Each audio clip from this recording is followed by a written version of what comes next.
say that directly? Is that for international consumption or domestic consumption? What do you think?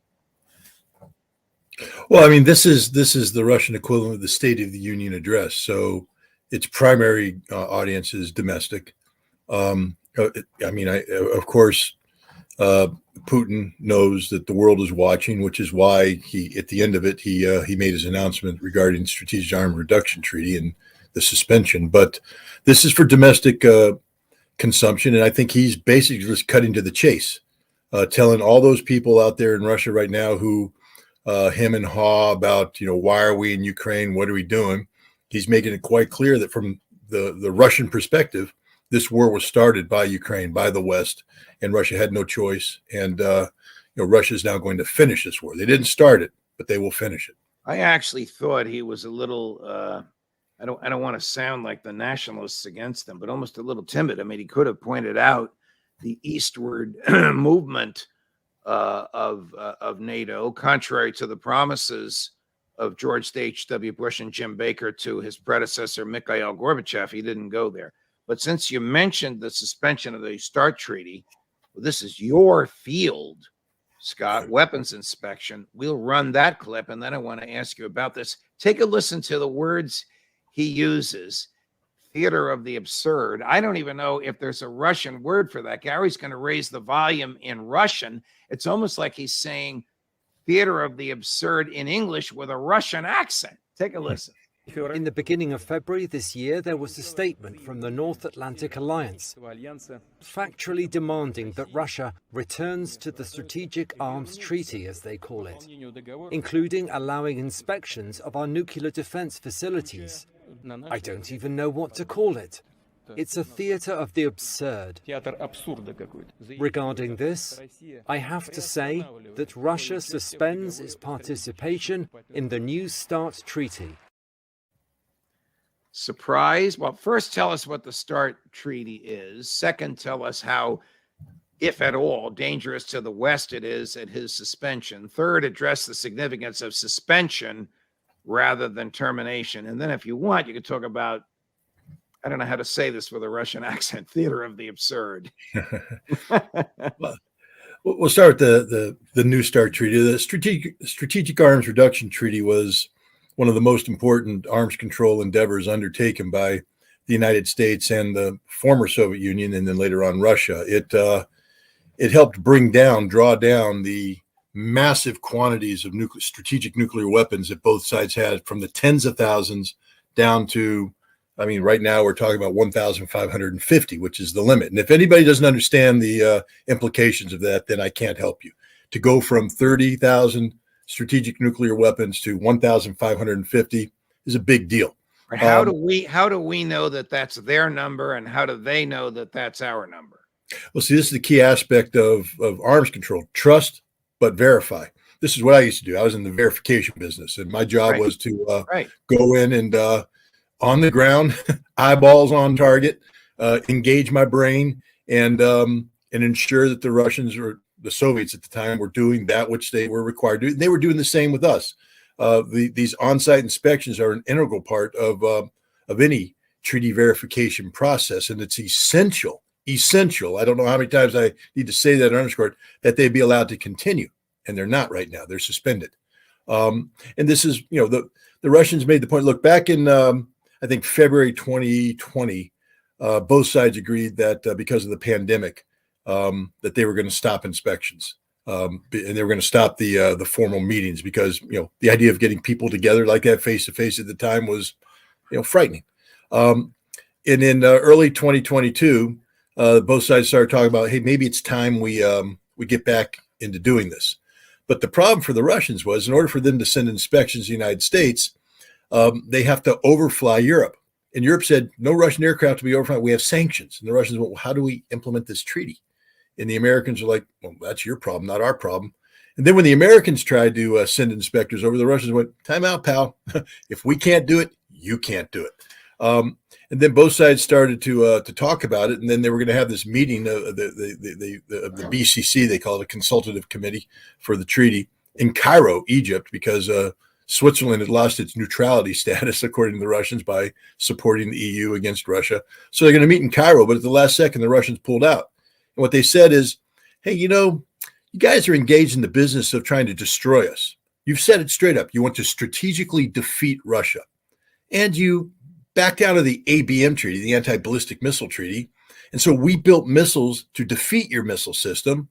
And now you want to destroy us and send inspectors in to inspect our missiles that we built to defeat your missile system while you won't let us inspect. That's just not the game we're going to play. So we're suspending this right now. Russia says that they will continue to abide by their obligations, but there won't be any on-site inspections. There won't be any exchange of data. There won't be anything. And this treaty expires in 2026. And if they don't have another treaty on the deck to replace it, we're in for an arms race that could lead to literally the end of the world. In the interim between now and 2026, will the Russians enhance the size of their military arsenal? No. Okay. And since the treaty is bilateral and one side says no, is that carte blanche for the U.S. to increase the size of its arsenal? The U.S. would have to withdraw from the treaty in order to do it. There's no carte blanche. The U.S. has legal obligations. If the U.S. is upset with what the Russians are doing, they can withdraw from the treaty, and then they're unfettered to do what they want. But right now, the United States contends that it wants. And let's point a couple things out about the Russians. The U.S. withdrew from the ABM treaty in 2002, the anti-ballistic missile treaty. Right. Russia has not acted to, you say carte blanche. Russia hasn't built new anti-ballistic missile system. Russia is abiding by that. The U.S. withdrew from the Intermediate Nuclear Forces Treaty. Russia hasn't fielded any new INF weapons. Only the U.S. has. Russia is serious about arms control. People need to understand that, but that has to be arms control that is mutually beneficial. They're tired of playing a game where the United States negotiates in bad faith, which is what New START was. What is I'm switching gears a little bit. What is the message that the Russians perceive by President Biden's presence in Kyiv? Weakness. Look, the United States had to ask permission. It wasn't a covert mission. It was secret only to the American people. The United States had to go to the Russians and say, hey, Biden's going to Kiev. Make sure you guys don't bomb Kiev while he's there. And the Russians went, we don't care. Go. So there's no secret there. The Russians could care less. They've been letting people go back and forth to Kiev all along. I mean, it's an artificial environment because from the Russian perspective, Zelensky's the greatest thing that's happened to them here. He's a weak leader. He does really stupid things. And he basically he's sacrificing the Ukrainian army. I mean, it's tragic, but Zelensky's insistence, for instance, on defending Bakhmut to the last man is a gift to the Russians. It's a bloody gift. What is the significance of Bakhmut? Is it symbolic, or would it be like the Canadians taking over Detroit or the Mexicans taking over El Paso? I mean, is there some strategic significance, or is it just symbolic of who controls Bakhmut? Why all the bloodshed over a city that most Americans never heard of before a year ago?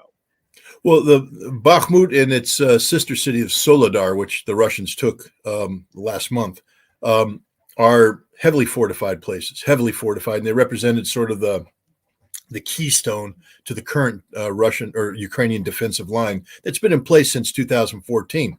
And so, as long as Soledar held, then Bakhmut was important. But now Soledar's fallen. The line's been compromised. There's better defensive space behind Bakhmut. There's higher terrain. Dig in. The Ukrainians would have a better ability to defend. But Bakhmut's been the center of attention since May. This battle's been going on since May. And the Ukrainians have just basically, this has become symbolic. This is their Stalingrad. And they are going to put everything they got into it to keep it from falling. They're fighting. Look, Perozhkin, the head of the Wagner group, who's leading the attack here, he straight up said the guys they're fighting are some of the bravest men he's ever seen in his life. He said that he won't tolerate anybody speaking badly of the Ukrainians. He said they have bigger than anybody he's ever met. They're putting up a good fight, and they're hurting him sometimes, and he salutes them. Now, his soldiers, the Wagner guys are winning the battle, and but it's a hard fight. because the Ukrainians are putting everything they have into it. Everything. If you look at the concentration of forces, it's thinly held all around. Bakhmut is this giant mass of blue where the Ukrainians put everything there. When the Russians win Bakhmut, everything else is tissue paper thin, the remaining defenses. Well, comparatively, but again, let's just go back to what Poroshenko said. A tissue thin held by guys with a big pair. Spirit. Yeah. Right. And nobody should ever denigrate the Ukrainian soldiers. Their courage is unbelievable. Their skill is admirable. Their tenacity is worthy of praise. So when I talk about the Russians winning and things like this, I'm not saying the Ukrainians can't fight. The Ukrainians can fight. It's just that the Russians fight better and have more stuff to fight with. When and where is the onslaught coming of 300 to 500,000 Russian troops? I believe it's already started. I mean, the key aspect to any battle is to shape the battlefield, and the Russians are doing that right now with attacks all along the front that are designed to press the Ukrainians and have them commit their reserves. And once the Russians identify weaknesses in the Ukrainian lines, then the Russians will exploit it. But the offensive's already begun. It's not the big one, but nothing's that way. You start with reconnaissance and force, probe the lines, and that's happening.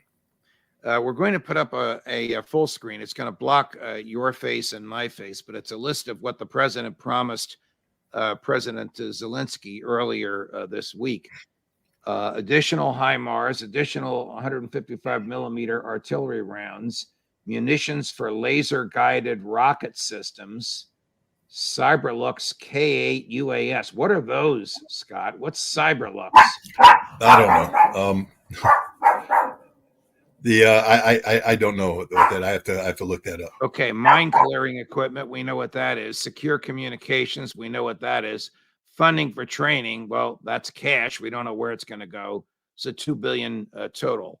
So the Daily Mail says the president has 113 billion authority. I thought Congress only gave him 100. Okay, they say it's 113. They say he spent 48.6, and now this is an additional 2. So he's over the 50 billion mark. He's spent close to or a little more than, whether you think the total is 100 or 113, of what Congress gave him. And he says it's for whatever it takes. My question is, for whatever it takes to do what?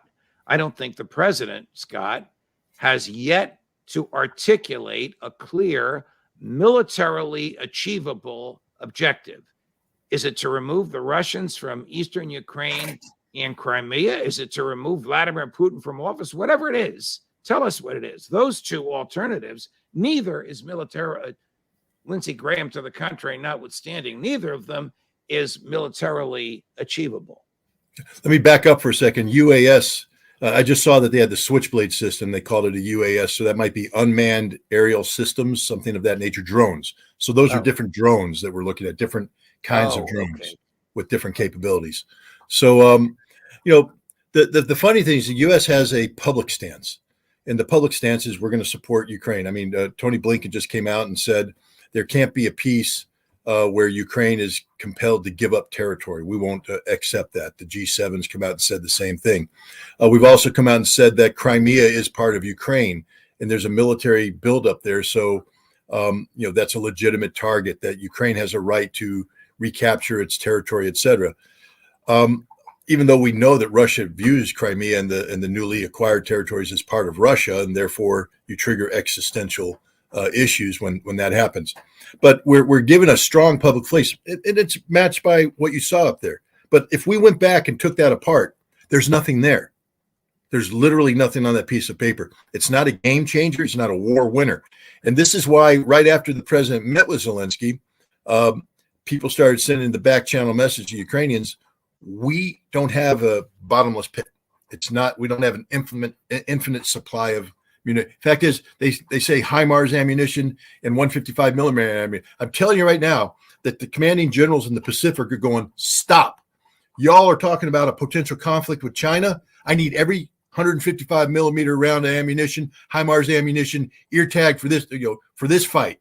Stop giving it away to Ukrainians. We have to start looking out for national security interests of the United States. And so they're not getting a lot. They're not getting what they need. You mentioned China. I want to ask you about China.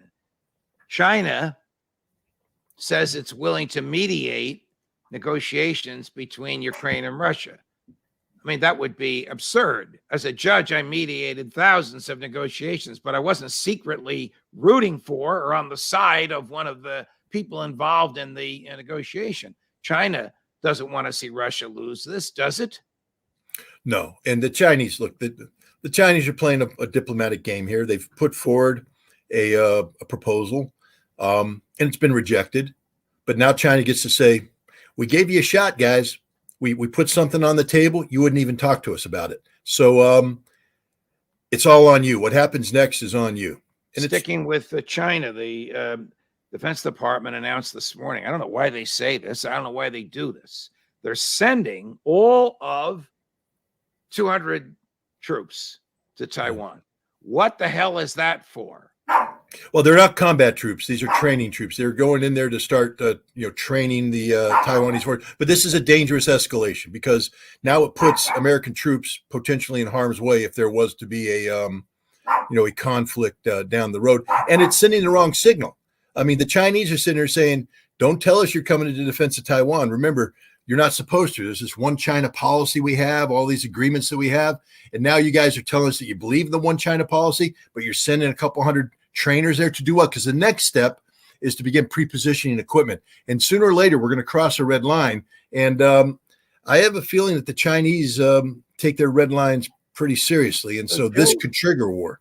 Joe Biden may very well want to run for re-election as a wartime president, like his heroes, Abraham Lincoln and FDR. Is he crazy enough to think that he can drag us he can avoid World War III by fighting the Russians in Ukraine and the Chinese in Taiwan? This is insane. A school child would know this is insane. I'm not a big fan of Joe Biden, so I don't want to, I need to say that right up front. I have a bias against him, but I don't want to accuse him of being insane. But you hit it on the head. If he thinks that being a wartime president is what it takes to win election, and that means he's willing to sacrifice this country to get elected. And I'm telling the American people right now, any politician that's willing to put his political ambition ahead of the general welfare of the nation should never be allowed anywhere near elected office whatsoever. I hope that's not the case, but but he's surrounded by people who are sycophantic enough to promote these policies. I mean, how else do you explain what we're doing with Ukraine? How else do you explain what we're doing with Taiwan? These are not policies undertaken by peacemakers. These are policies undertaken by people who are playing the game of war without really understanding the game they're playing. One of your nemesis on this program, and he's a nice guy, and the viewers love to hate him, is Jack Devine, career CIA, in charge of monitoring Russian espionage here and in charge of perpetrating espionage against the Russians there. I asked him the other day how he would define victory. Here's his answer. You push until the Russians cease and desist. I don't believe there's peace, right? But I do think you'll reach a point where everyone's using up so much ammunition, so many soldiers have died, that you slow down the pace of war. No one wins. War could go on for a long time, but it will not go on for a long time at this level. And victory is not about Ukraine. It's the geopolitical risk of the world today, and it's the China, Russia, and their allies, the alliance against the West. If Russia fails to accomplish its goal, he will go. And that will change the geopolitical. There's bigger thing at play here than just the current day-to-day fighting. And I think there's a world that's going to be unstable if we allow Putin to go unchallenged. And I think we're doing a very good job of challenging. Well, you may not agree with what he said at the end, but do you agree with him that the war will go on for a while? I mean, maybe not at this level. I mean, Putin could very well declare victory tomorrow. He controls 17% of Ukraine. I know he wants to finish what he's doing in Bakhmut, but what do you think of what Jack just said?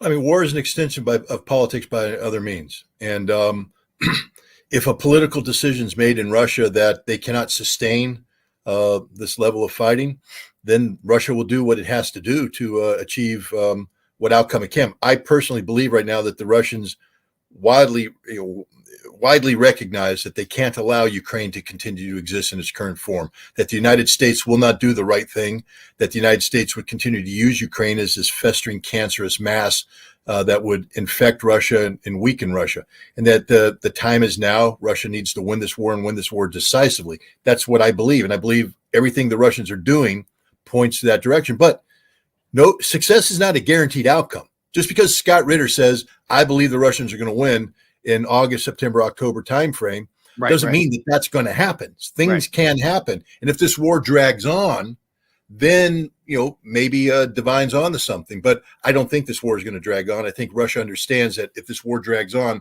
they lose. And that's not an outcome they want.